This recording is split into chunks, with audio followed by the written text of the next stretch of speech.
ఒకరోజు వారణాసి వీధుల్లో జరిగిన చిన్న సంఘటన స్వామి వివేకానంద జీవితాన్ని మార్చే గొప్ప పాఠంగా మారింది. ఆ సంఘటన గురించి ఇప్పుడు మనం తెలుసుకుందాం. వారణాసి నగరంలోని ఓ చిన్న వీధిలో స్వామి వివేకానందుడు నడుచుకుంటూ వెళ్తున్నారు. చుట్టూ ఆలయ గంటల శబ్దం, భక్తుల రద్దీ, ప్రశాంతమైన వాతావరణం. అకస్మాత్తుగా అక్కడ ఉన్న కోతుల గుంపు స్వామిజీ వెనకాల పరుగెత్తడం ప్రారంభించింది. అవి అరుస్తూ మరింత దగ్గరగా రావడం మొదలుపెట్టాయి. స్వామిజీ వేగంగా ముందుకు నడవడం మొదలుపెట్టారు.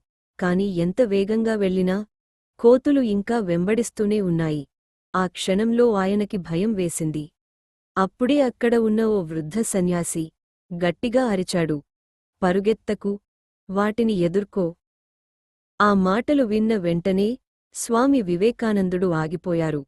ధైర్యంగా వెనక్కి తిరిగి కోతులవైపు నిలబడ్డారు. ఆయన కళ్లలో భయం కాదు, ధైర్యం కనిపించింది.